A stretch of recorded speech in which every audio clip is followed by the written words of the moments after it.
Dans cette vidéo, nous allons voir en détail les types textuels. Nous avons déjà travaillé avec les chaînes de caractères dans les vidéos précédentes.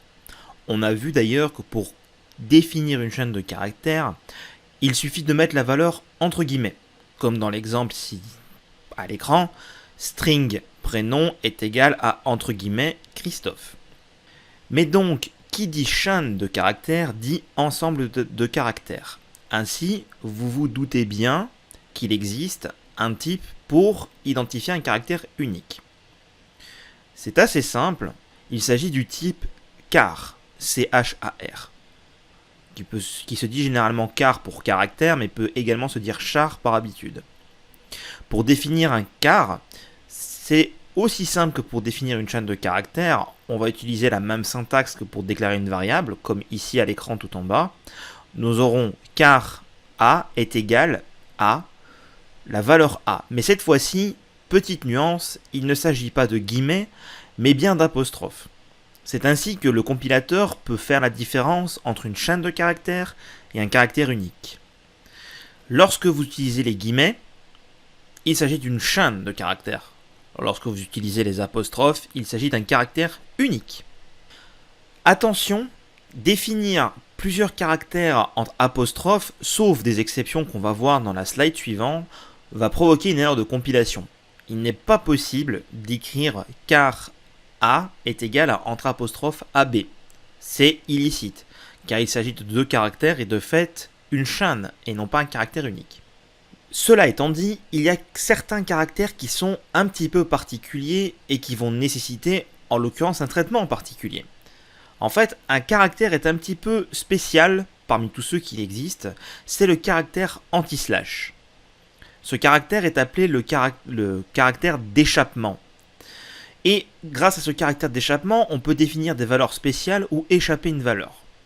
On va prendre un exemple simple pour que vous puissiez comprendre.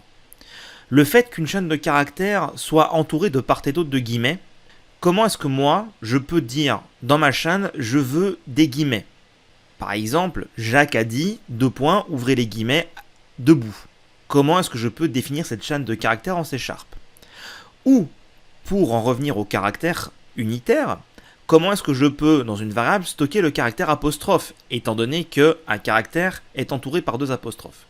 Eh bien, grâce à l'anti-slash, on peut réaliser cette opération.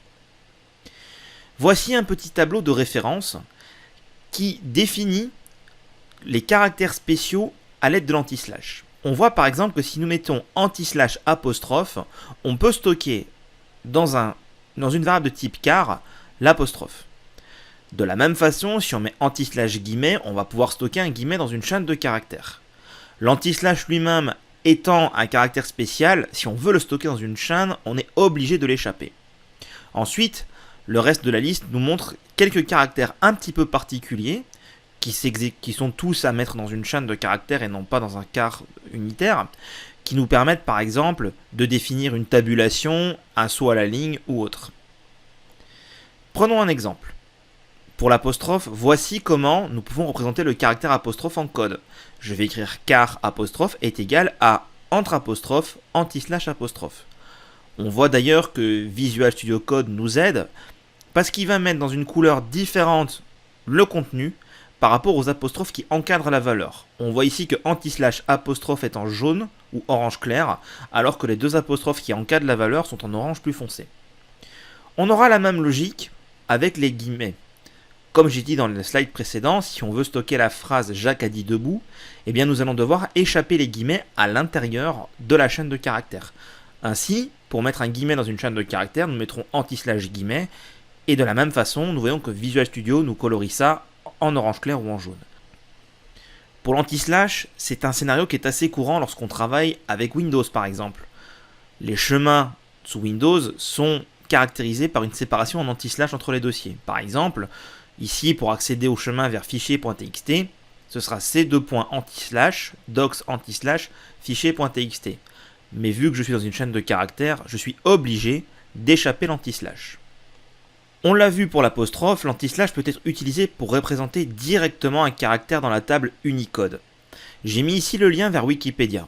Vous pouvez très bien le retrouver en tapant directement table de caractères Unicode et en cherchant le lien sur Wikipédia ou en recopiant ce lien à la main. Nous allons y accéder ensemble et je vais vous montrer de quoi il en retourne. Je suis ici dans le navigateur sur ma machine de démonstration sur la page de Wikipédia qui parle de la table des caractères Unicode. Si je descends au sein de cette page, je vais retrouver une table qui m'indique les caractères en Unicode. La majorité des caractères sont assez simples à écrire. Si je prends par exemple cette première table, on voit ici les lettres de l'alphabet. Eh bien, ces lettres-là sont assez simples à écrire sans avoir à passer par le code Unicode. Cependant, si je descends un petit peu plus, on voit des caractères un peu plus spécifiques. Par exemple, ici, nous avons le caractère copyright qui peut être compliqué à écrire directement avec le clavier, si on ne connaît pas le raccourci. Néanmoins, on peut voir que la table nous renseigne la position exacte et le code du caractère afin que nous puissions l'utiliser dans un caractère au niveau de notre code C#.